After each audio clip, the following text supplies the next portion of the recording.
Hello and good morning, everyone. It is 9 o'clock sharp, Manhattan, Kansas Central Time. I'm Brenda Bandy, Executive Director of the Kansas Breastfeeding Coalition, and we welcome you to the first emPOWER series for 2026. This is a new and reimagined format for our emPOWER talks.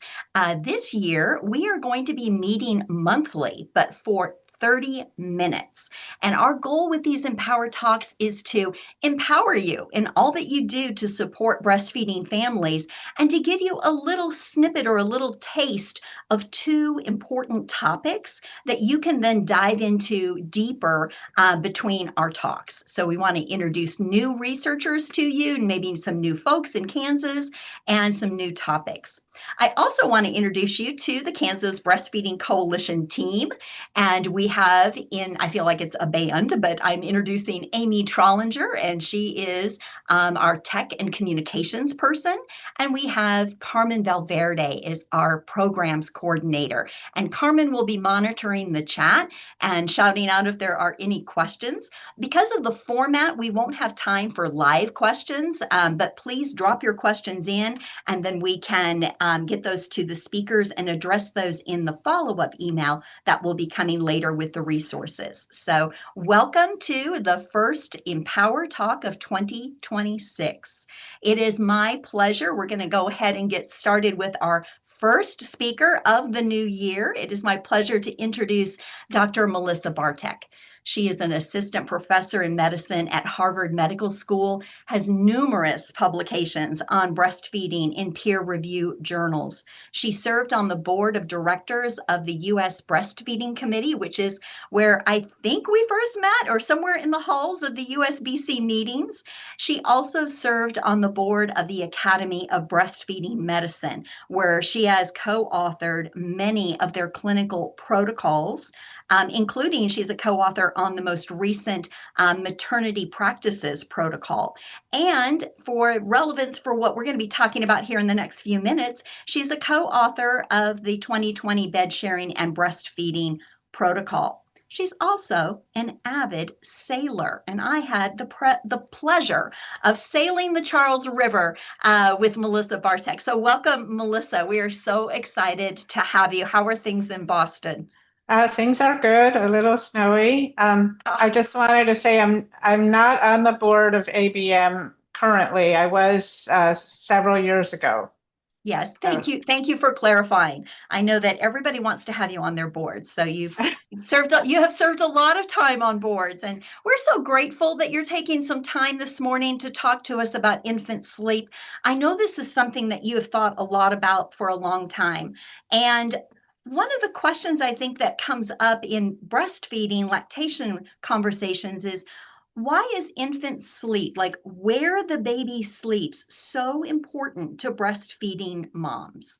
Just to kind of get us oriented on, why is this so important to breastfeeding? because if the physiologic norm would be for a mother to sleep next to their infant, so they could breastfeed because, as you know, babies need to feed very often throughout the night. And that's hard to do if the mother and infant are sleeping separately. And the data backs that up. There have been numerous studies, including a systematic review, which shows that separate sleep undermines breastfeeding. Um, and so that's why the sleep location is important. Unfortunately, that conflicts with the AAP guidelines to always sleep separately from your infant. Mm-hmm, mm-hmm. So can you say more? So proximity matters. How close? Like literally, I think one study showed when we moved from like 3 feet to 18 inches, breastfeeding went up. So how close they can be together.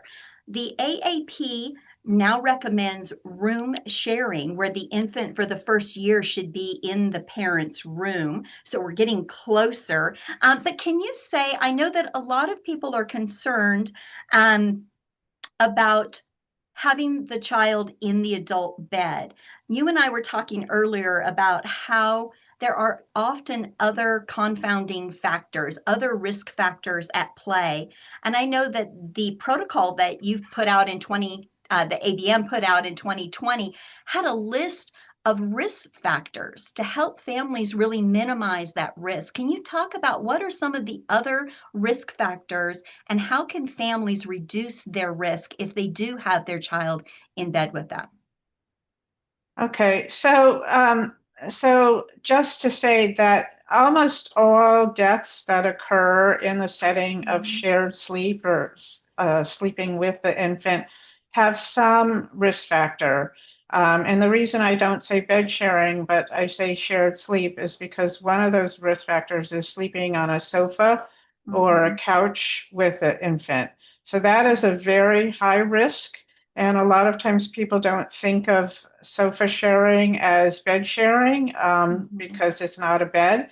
And so that kind of gets overlooked. That advice not to sleep on a sofa with your infant Mm-hmm. gets overlooked.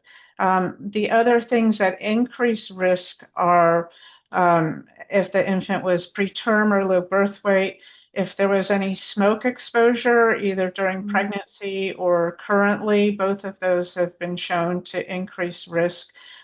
If any of the people sleeping with the infant have consumed alcohol or any sedating drugs or medications, um, those are the really big risks. So that's what people need to know, and they should have a backup uh, way to sleep separately if that's something um, that is relevant to them. For example, if one of the partners likes to have a few drinks, then they should plan for the infant to sleep nearby within arm's reach, but not on the same surface. Yeah. So having a plan, I like that. We actually have a document on our website under our safe sleep and breastfeeding on the nighttime plan because sometimes we just have to think it out ahead of time. What are we going to do? And I like that idea of do we have a plan? So what is something you wish everyone knew about this topic, infant sleep and breastfeeding? Well, I think the main thing is that having a plan is better than not having a plan, and thinking Mhm. of contingencies. So thinking of those times when you're out of your routine, Mhm.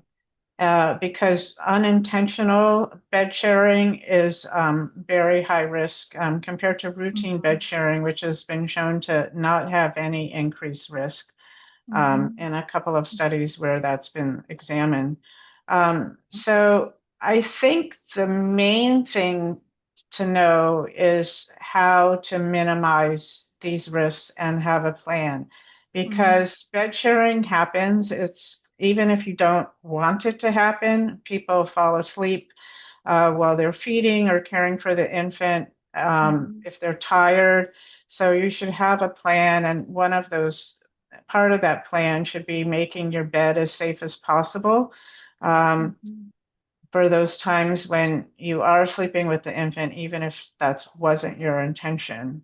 Yeah. And even if you have, say, a preterm infant where you should be sleeping separately, we should still have people make their beds as safe as possible because Mhm. we can just assume that every now and then the infant will fall asleep in bed with you, Yeah. even if you don't want that to happen.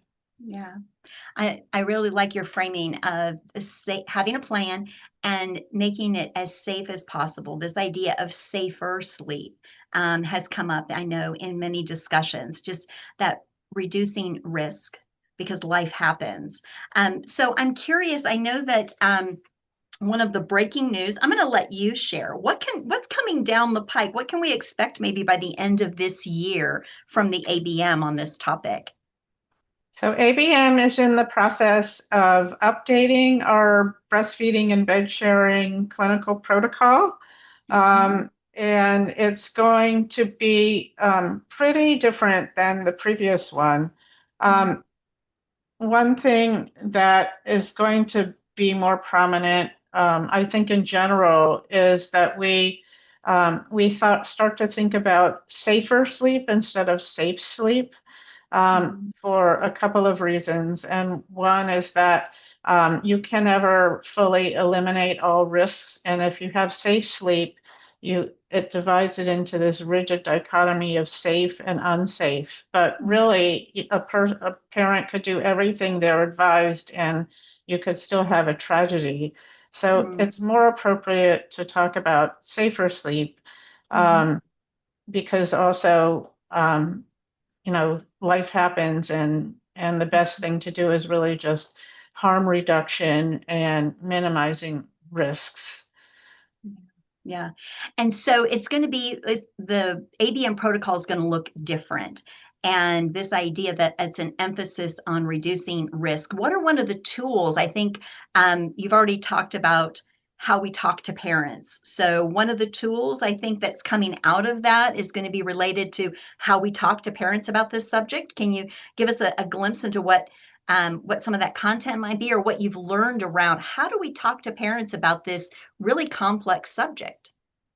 So the key is to have a conversation, and in the conversation, most of the conversation should be about listening to what the parent's doing, asking them how their nights unfold, how does their baby sleep, what positions, Mhm, find out what's working for them, what's not working for them. And then, and if you ask using what or how questions instead of why questions, tend to get mhm, better information from a parent.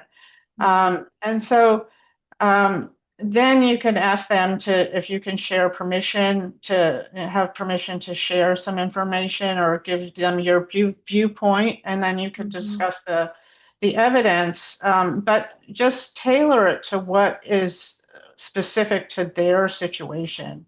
So if their mhm, situation is that they're in a small apartment and they don't have space for them and all their children and they all sleep in the same bed, then you could talk about that and then help them problem solve ways to keep the infant safe. Um, and the other big thing is to talk about the general principle of um, what makes something unsafe, which is basically that the infant's airway or breathing gets compromised in some way.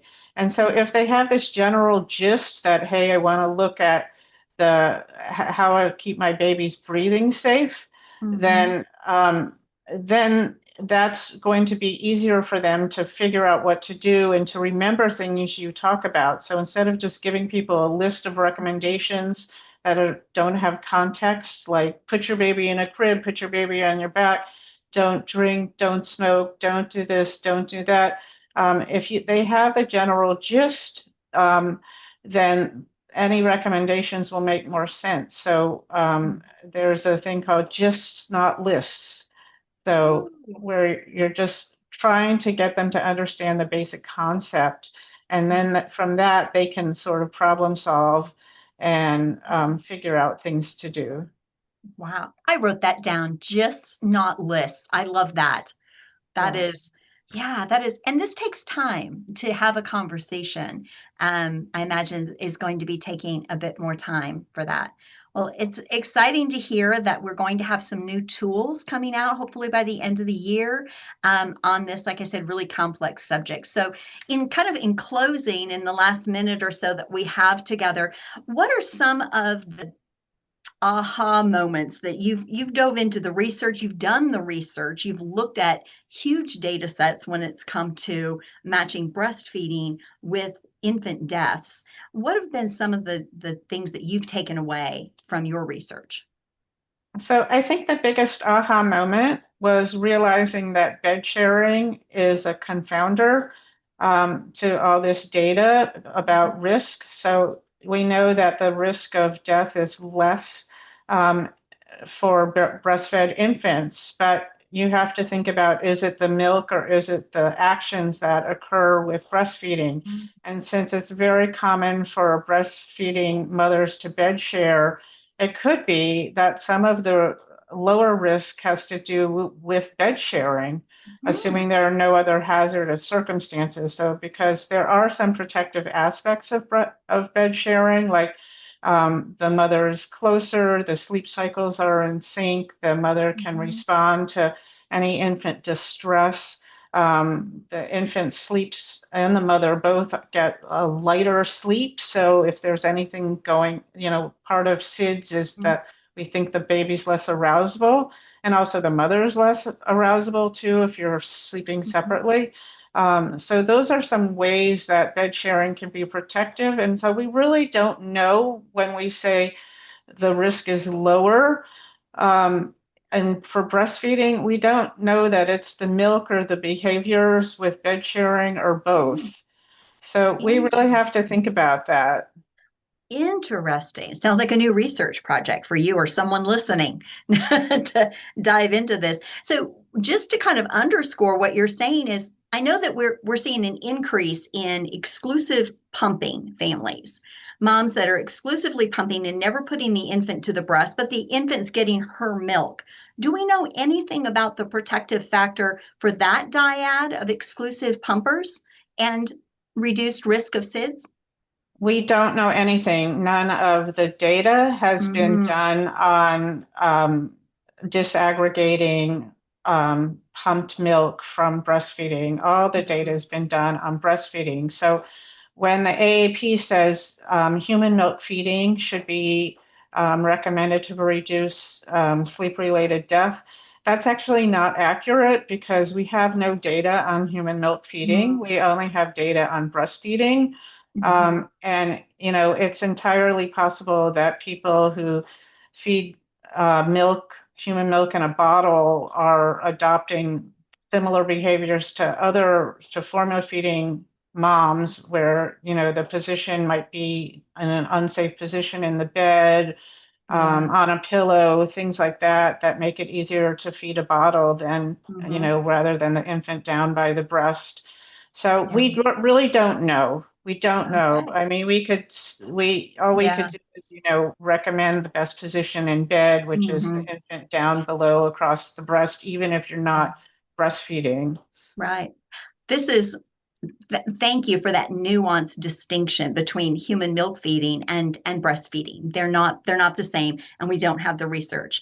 And thank you for this overview of infant sleep and this little kind of teaser for what we can look for later in the year from ABM. So thank you. We're going to turn our attention now to our clinical part. Thank you, Dr. Bartek, for taking time to join us. We look forward to what comes next from Thank you. ABM. Mhm. Next, we have joining us for our clinical perspective, Stephanie Henry. I know many of you know, if you know her, you love her. Stephanie Henry's with the WIC agency out of Neosho County. She's also an international board certified lactation consultant who's been working in Southeast Kansas since 2009, where she provides prenatal trimester breastfeeding education classes, lactation consults, telelactation consults to families, not just in Neosho County, but across Southeast Kansas. And it was her personal struggles with breastfeeding that really led her to bring this idea of continuity of breastfeeding care and support to the families in her area. She is a proud farm wife to her husband, Mike, and their son, Ethan. So, Stephanie, welcome. I know you think about this a lot. You are innovative, you are trying new things. And one of the things you shared with me a year or so ago is that you were going to try a flange fitting clinic. Tell me, how is that going? What is flange fitting? And why would you have a clinic on it? Well, it was because, we always assess and look at where are there gaps that exist. Mm-hmm. And in our region, in our 11 counties that are around us, moms return to work very quickly. And if Mm-hmm. we looked at the data through WIC, at 3 months, we saw a drastic decline in the number Mm-hmm. of moms that were breastfeeding or providing breast milk to their infants. And so, with that, I wanted to kind of take a deep dive and look Mm-hmm. at what's the why of it. Is it because they're going back to work? Is it they're not setting their pumps correctly? And through all of that investigation, what we found out was Mm-hmm. Moms, many times, not many times, most times, do not have the correct flange size with their breast pumps. And so if we look at the breast pump companies, they're getting better. It's improved in the last year Mhm. with Here. things, but typically they were only putting one size flange in there, and I we all know remember. what size. I Yeah, remember the time where you just got the yeah, one, right? yeah. Yes. I did So, know. I wow. didn't know that I didn't need that size. Now I do. Hmm. And so what we found, because I was not schooled very well in the role of the correct flange fit. And I know there's controversy out there, whether it is or Hmm. isn't. Hmm. And I can tell you through the research that we have kind of done, we have found that it's made a difference in having that correct flange size. And so I'm thankful that the pump companies are catching on and putting some sizes in there, and they're also putting sizers in there. So, Okay. yeah. Okay.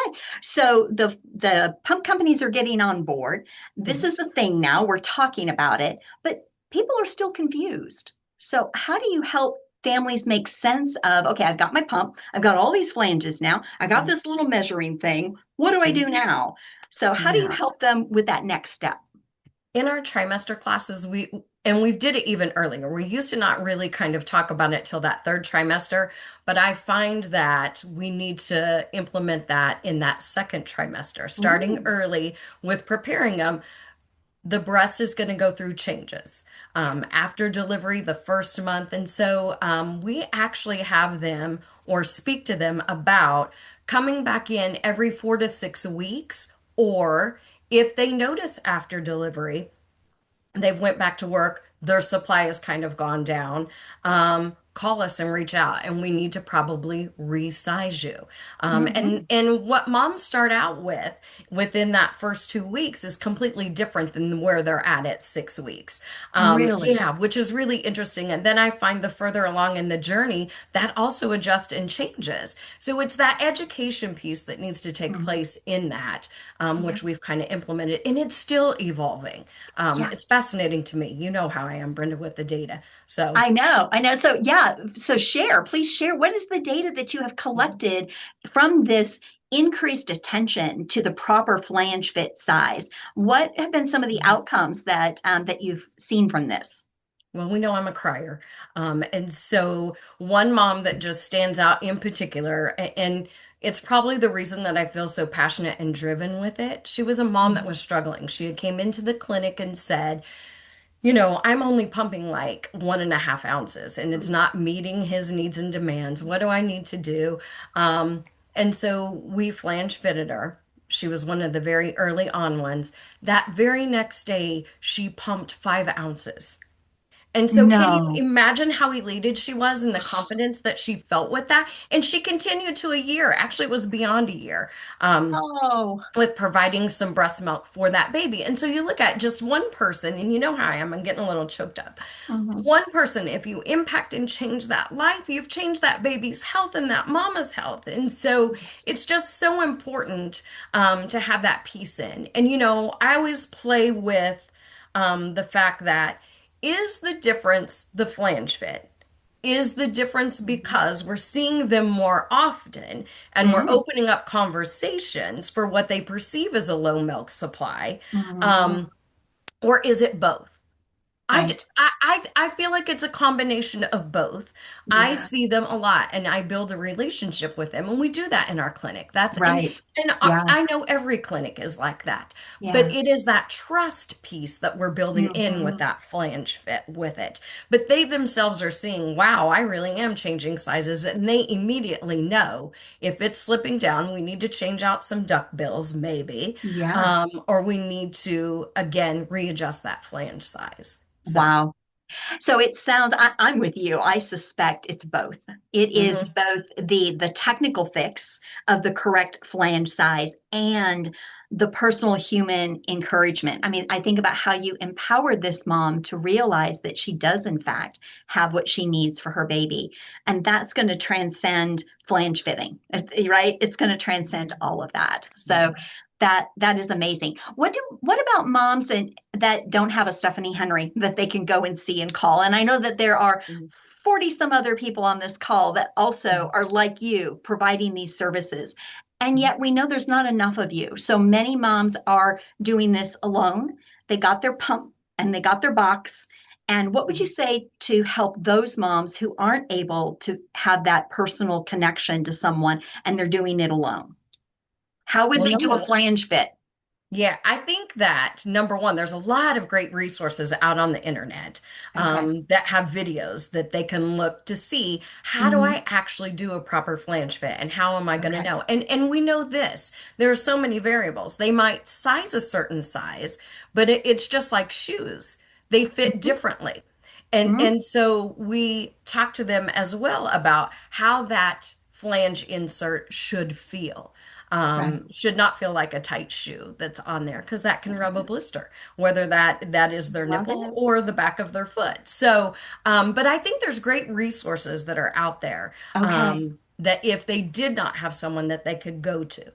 Okay, they can go online. And I know Carmen Mhm. dropped into the chat the iAble flange fit, Yep. which I think is still probably one of my favorites. But if you Mhm. have other favorites, please get that to us and we'll put it out Okay. in the notes if you have other videos. So Mhm. researching online, knowing that flange fitting makes a difference Mhm. is huge. Can you just rewind in the last couple of minutes that we've talked about timing? How often Mhm. should a person be checking their flange fit? I know that you like to see them frequently for that relationship building, but thinking about moms that may not be able to access you, what's a Mhm. minimum that you would recommend folks check? Kind of my top two things are every 6 weeks, but Mm-hmm. really watching it at a month. Because it's just like a baby. So we know that babies go through little leaps and frequent eating days and all Mm-hmm. of that. I really find that the breast also needs to be assessed just about every 4 to 6 weeks with that. Okay. Or the exception to the rule is, or if they see that supply has gone down. So let's say a mom normally pumps 4 ounces at 10 o'clock in the morning and she's only getting three or she's only getting two and a half. That's a red flag Okay. to pick up the phone and call. And we also Mm-hmm. need to look at how often is she changing those duck bills that are on Right. there. Yes. Because now the pump companies are telling us, every month they need to be changed out. Yeah, we got a little postcard thing um, Wow. so that Every so says, so all of the pump parts, the little duck bills and the diaphragm, some of those things need every month. yeah, so My those need to goodness. be checked. And through their Can Care insurance, just like through Edge Park and Aeroflow, they can order breast pump supplies just like they ordered their breast pump. That's right. So Those they are can, covered by Can Care. yeah, on Wow. most pumps, they'll have to Yeah, go in and look and check. But yes. that's great. And Stephanie, we recently found out that not only are the pump parts covered, but up to 400 storage bags are covered. Mhm. Yeah. Lots of times they'll set them up on a schedule. So every Mhm. month they can receive, 50 bags or 100 bags Right. So, sent to what is them. your favorite? How do you help your families get set up with that kind of schedule? Where do you go? Like, do you like Edge Park, Aeroflow? Do you have something else that you're using that you recommend that they go so that they get all of the things they're eligible for through their Can Care plan? Yeah. So we send them the two links for both of Okay. that. And there's QR codes for those too. So, Okay. simple and easy. So you can send those to families as well for that to be able to be pulled up for them. But it's the Hmm. education piece. And again, it starts in the Yes. very beginning during Okay. pregnancy to Okay. prepare them. And many of them through their Can Care have like a patient specialist or a nurse that's right there alongside them and she kind of True. guides them too. So Yeah. yeah, with Excellent. Can I feel like we need to share this information with our hospital section because Yeah. oftentimes they're sending folks home, at their discharge packet. They need to know this as well. So that is amazing. We are going to need to wrap up. I knew this time was going to go by fast, Stephanie, but it has gone faster than I ever thought. Thank you so much for sharing this insight into flange fitting and the importance of both it and regular support. I think that's what I took away. Thanks, Stephanie. Well, we are going to wrap up with a teaser for next month. Stephanie's coming back, you all, a return guest. She's going to walk us through their lactation assessment and referral tool. And we're going to have Dr. Kathy Leeper from Lincoln, Nebraska join us. I know some of you on the call remember her support here in Kansas. She has a really nice overview of the impact of breastfeeding on infant dental caries. So you won't want to miss that. So it is now 9:30. We encourage you to take a quick snapshot of the QR code and check out the emPOWER point. Look what arrived in my mail, you all. The actual hard copy of the impact report. So if you have not seen this, please do. It is celebrating your work. It is celebrating the wonderful things that you all are doing across our state to increase breastfeeding rates. So thank you for that. And we will see you back on the third Wednesday of March. So thank you very much. And we hope you have a lovely rest of your day. Thanks again, Stephanie and Dr. Bartick. Thank you, Brenda. Bye.